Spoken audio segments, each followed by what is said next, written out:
नमस्कार। अगर आपने अपने खेतों के अंदर भिंडी और मिर्च जैसी सब्जी फसलें लगा रखी है, फसल की जो वेजिटेटिव ग्रोथ है वो अच्छे से नहीं चल रही है, फसल कहीं ना कहीं आपकी रुकी हुई है, दबी हुई है, और अब जैसे जैसे लगातार दिन का टेम्परेचर बढ़ता चला जा रहा है तो आपकी फसल के अंदर लगने वाली जो बीमारियां जैसे कि रस चूसक कीट है, चबाने वाले कीट है, उनका भी कहीं ना कहीं आक्रमण अब लगातार दिखाई दे रहा है। तो भैया आज इस वीडियो में हम 3 वो जानकारी देंगे जिनकी मदद से आपकी फसल चाहे कितनी भी रुकी हुई हो, कितनी भी उसकी वेजिटेटिव ग्रोथ है ना वो बंद पड़ चुकी हो, फसल पीली हो रखी हो, या आपकी फसल में जितनी भी परेशानियां इस टाइम पर आपको दिखाई दे रही है, उन सब का वन स्टॉप सॉल्यूशन आज इस वीडियो के अंदर मिल जाएगा। और मैं दावे के साथ कहता हूं, अगर आपने मेरी इस वीडियो के अंदर दी हुई जानकारियों को अपने खेतों के अंदर अप्लाई कर लिया तो भैया आपकी जो ये फसलें हैं ना वो 6 से 8 महीने तक लगातार कंटिन्यू हार्वेस्टिंग देंगी। पहले स्टेप के अंदर बात होगी हमारे जड़ों से संबंधित, उन जड़ों को किस तरह से अपन स्वस्थ हेल्दी बनाए, ज़्यादा से ज़्यादा ज़मीन के अंदर किस तरह से जड़ें फैले ताकि हमारी ज़मीन के अंदर पड़े हुए जो भी माइक्रोन्यूट्रेंट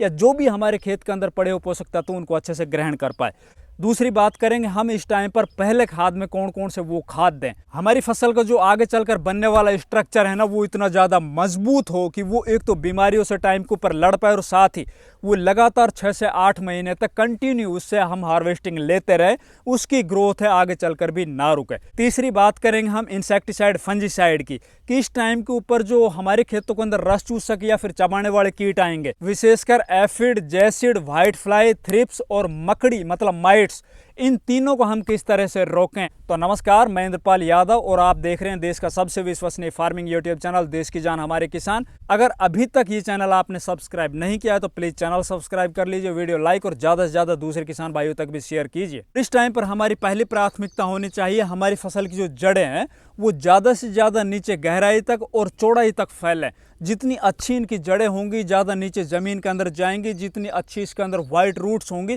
उतनी ज़्यादा हमारी ज़मीन के अंदर पड़े हुए जो माइक्रो न्यूट्रिएंट्स हैं उनको वो अच्छे से ग्रहण कर पाएगी। जितनी स्वस्थ और लंबी ताज़ा मजबूत जड़ें होंगी उतनी आपका जो पौधा है आगे चलकर उसका स्ट्रक्चर है उसका निर्माण हो पाएगा, पौधे की जो ओवरऑल ग्रोथ है ना वो अच्छी हो पाएगी। तो उसके लिए अपन को इस टाइम पर क्या करना है भैया, अपने खेत के अंदर निराई गुड़ाई कर देनी जब आपकी फसल लगभग 20 और 30 दिन के बीच में हो। देखिए, निराई गुड़ाई की इंपॉर्टेंस अगर आप समझ गए तो समझ लीजिए आपने आधी लड़ाई इसी टाइम पर जीत ली। जैसे हमने अपनी फसल लगाई, फसल लगाने के बाद हमने जो ऊपर से सिंचाई की, सिंचाई करने के बाद जो मिट्टी है हमारी, बहुत सी जगह पर तो बहुत ज़्यादा हार्ड और बहुत टाइट मिट्टी होती है, वो ऊपर से एक सख्त लेयर बना लेती है। जो भी अपन ऊपर से खाद वगैरह डाल रहे होते हैं ना वो नीचे ज़मीन के अंदर नहीं जा पाते हैं और जो हमारी फसल की जड़ें हैं ना वो अच्छे से ग्रोथ नहीं कर पाती, क्योंकि जड़ों को अच्छी ग्रोथ के लिए भैया वायु संचरण की बहुत ज़्यादा आवश्यकता पड़ती है, ऑक्सीजन की बहुत ज़्यादा आवश्यकता पड़ती है। साथ ही अभी कुछ दिन पहले तक जो लगातार टेम्परेचर डाउन था, हमने देखा था भैया बहुत सी जगह पर तो लगातार पूरा पूरा दिन है ना वो कोहरा छाया रहता था,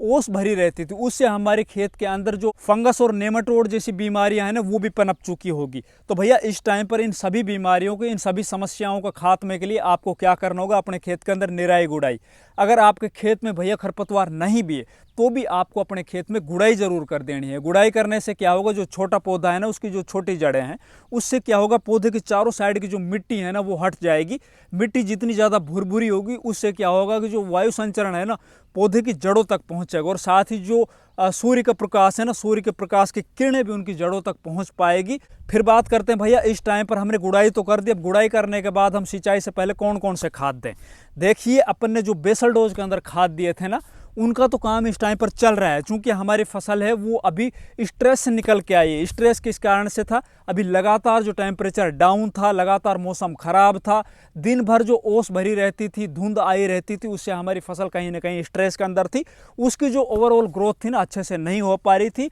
पौधा अच्छे से फोटोसिंथेसिस की क्रिया नहीं कर पा रहा था, क्योंकि उस टाइम पर जो दिन का टेम्परेचर था वो कम था, सूर्य का प्रकाश उसको पूरा नहीं मिल पा रहा था। तो भैया जब हमारी फसल अब 20 से 30 दिन की हो चुकी तो इस टाइम पर हमें पहला खाद जरूर दे देना है। अब पहले खाद के अंदर हमें क्या करना है कि लगभग आपको 20 किलो डीएपी ले लेना है। चाहे आपने डीएपी पहले बेसल डोज में डाला हो कोई बात नहीं है, इस टाइम पर भी आपको, क्योंकि इस टाइम पर हमें अपने खेत के अंदर गुड़ाई की है, इस टाइम पर डीएपी के हमें 100% रिजल्ट मिल जाएंगे। डीएपी के साथ आपको 20 किलो यूरिया ले लेना है। साथ ही भैया आप हो सके तो कोई भी माइक्रो न्यूट्रिएंट जिसके अंदर अधिकतर एलिमेंट्स मिल जाएं, एक अच्छी कंपनी का माइक्रो न्यूट्रिएंट 5 से 7 किलो पर एकड़ के हिसाब से मैं ये डोज बता रहा हूँ आपको। हमारी फसल जैसे ही 30, 35, 40 दिन की होती है ना वो ऊपर से पीली पड़ जाती है और धीरे धीरे वो सूख जाती है। उसका कारण है भैया उनकी जड़ों के अंदर गांठ यानी नेमाटोड होना। और नेमाटोड को अपन इस टाइम पर रोकेंगे, उसके लिए हमें अब जब पहली खाद हम दे रहे हैं गुड़ाई करने के बाद, उस पहले खाद में हमें मिला लेना है 5 किलो पर एकड़ के हिसाब से या तो कार्बीफ्यूरान, या फिर आप लीजिए कार्टेप हाइड्रोक्लोराइड,